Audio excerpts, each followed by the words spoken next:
that's me, Lord. It has been me, you know, and I've had to talk to myself. Get it together, girl.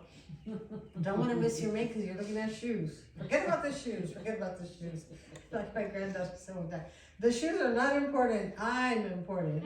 Right? Well, think about it. Even at that age, Yes. pride could stand in the way of our destiny because we're looking at everything, right? Mm-hmm. And yet that person is everything you needed. Right? It's like meeting a guy and I don't know, at the gas station he's gassing up and he's got a little Toyota whatever and that's not what you're looking for and that was his rental car. You didn't even know he's got a Rolls Royce. Yeah. You know what I mean? It's just so many things that God is saying. That's his work car.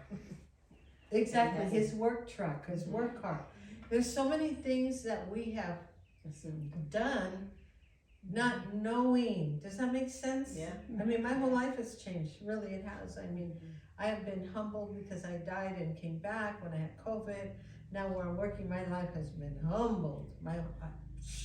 Everything has changed about me. Everything, how I think, even down to where I go, oh, what earring do I have on? Can I wear that earring? You know, just things that just not to offend or whatever.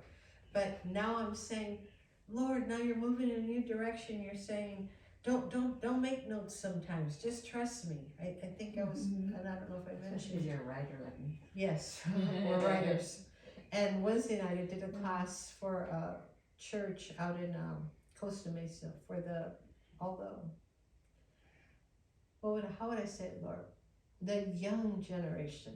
Everybody was in their 20s in there. Young adults. I was called to teach there on the prophetic and demonstrate it. So I gave a prophetic word to everyone in there and demonstrated it and walked out of there like in awe of what God did, you know, and drove away saying, there's so much more out there that I could be doing. I said it and then I thought, what are you talking about? I'm so stretched because of where I work and how many hours of ministry I'm putting in. I'm thinking I'm going to do outside ministry. Even my daughter, because it was for her ministry, not her ministry, but where she attends. She said, are you sure you can drive home? Are you sure you're going to be all right?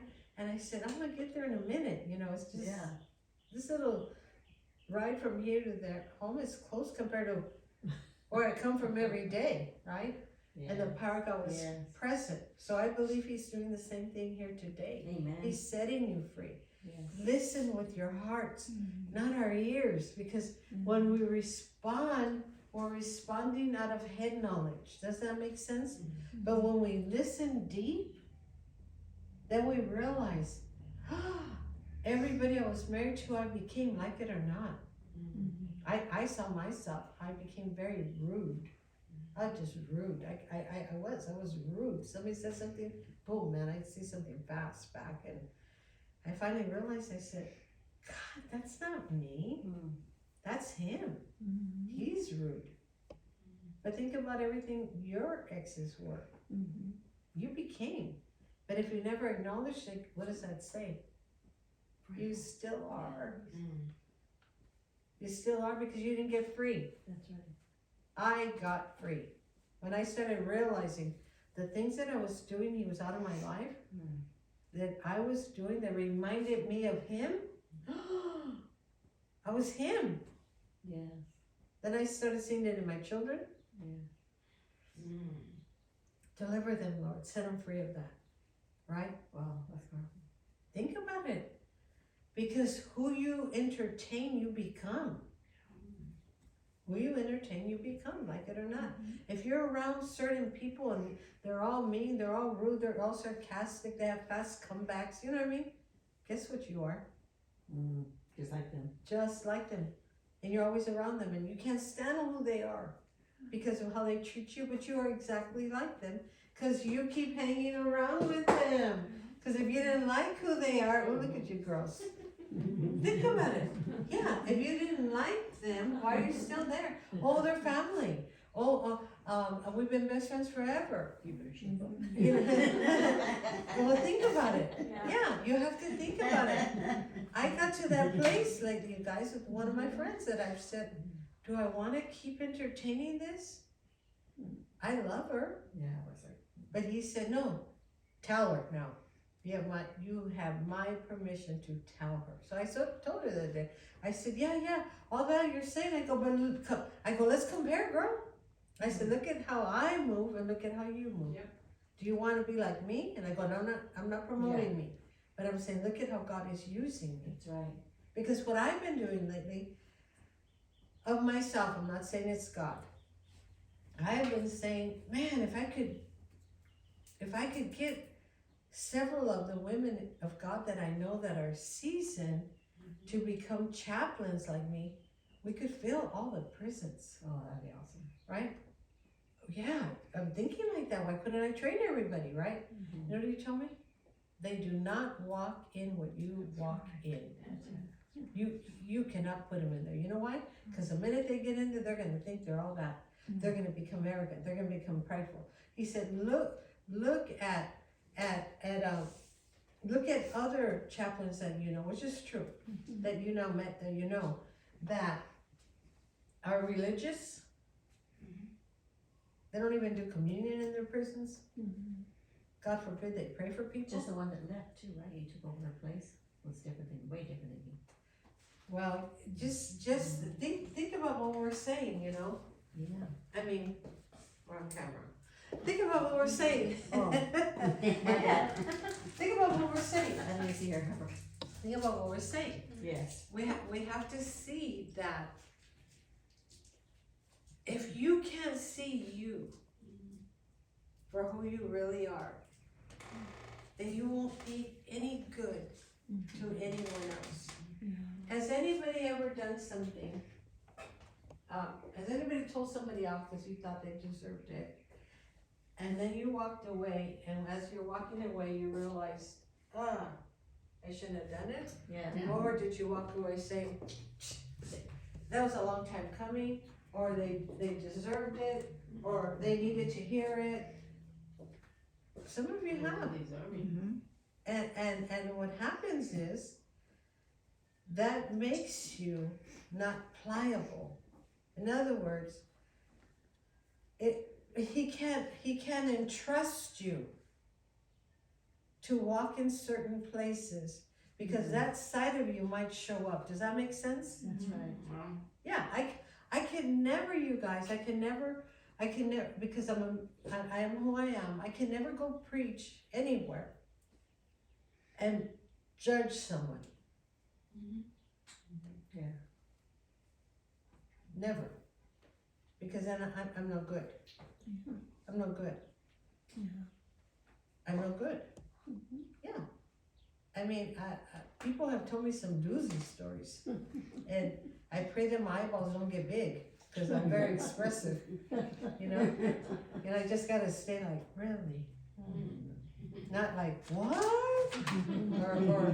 or condemn them and whoop them, you know, for doing whatever they do. You know that I've laid hands on women, honest, in a prayer line that come to confess, or they're not coming to confess, scratch that word. They're coming for prayer. When I get to them, they say, I need healing, but I need to tell you that I slept with your husband. And I can't go,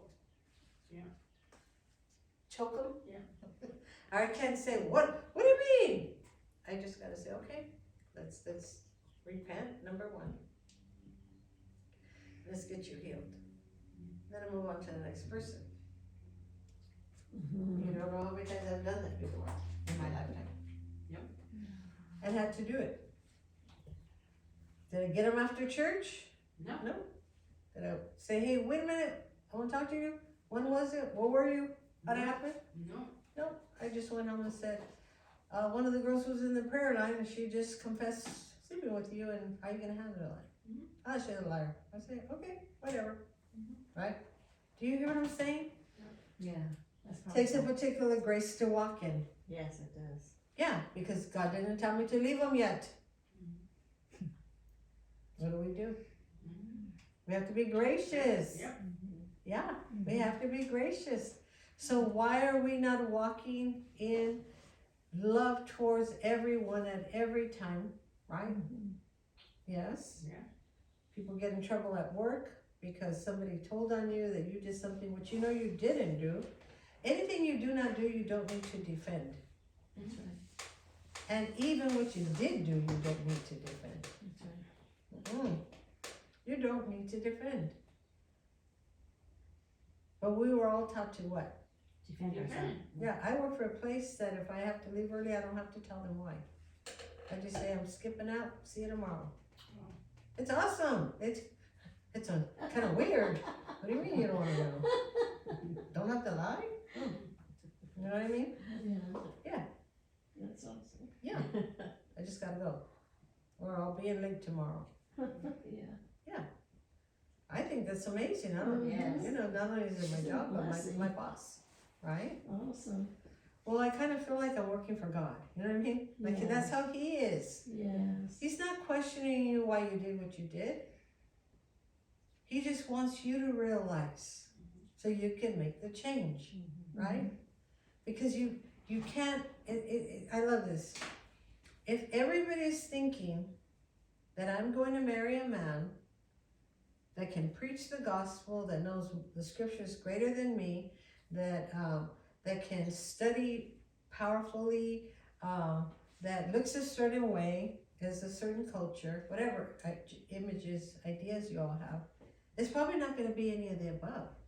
And I said it in a meeting. Actually, I said it on my Wednesday night meeting. I said, I want to get married again. I said, and you'd be surprised what I want to marry. And somebody said, oh my God, yeah, man, that really can preach the word. And I said, absolutely not.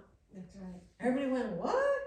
And they said, well, what do you want to marry? I said, I want to marry a guy that can carry my briefcase, number one. Number two, that he can administrate. Yes. That he can, if we ever have a church, that he can direct all the ushers, he can see the children's churches running, talk to the praise team. And everybody looked up at me and they said, really? I said, yeah, I'm not looking for no guy that knows the word and can quote it and want to throw me off the pulpit. I said, I am not willing to share my pulpit. And everybody started laughing. Yeah, I worked hard for that. Don't, not on your resume, must be do not preach. Right? And can handle the finances. Yeah, and knows how to handle finances. So we're gonna have a lot of money, right? Okay, totally opposite of what everybody thought I would want, right? But I know what I want, That's right. right? And I know you think you know what you want. But until you really get rid of who's inside you, hey, you might be repeating the pattern.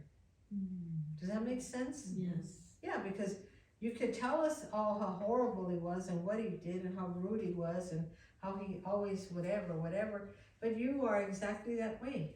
No. And he's been out of your life for centuries because you never got rid of him. Does that make sense? Yes. Those things are still in us. And people will point them out and you'll be like, I'm not like that. And you think that's how he was. I hated that. But you became him not knowing. That's right. Does that make sense? I said something the other day because he told me.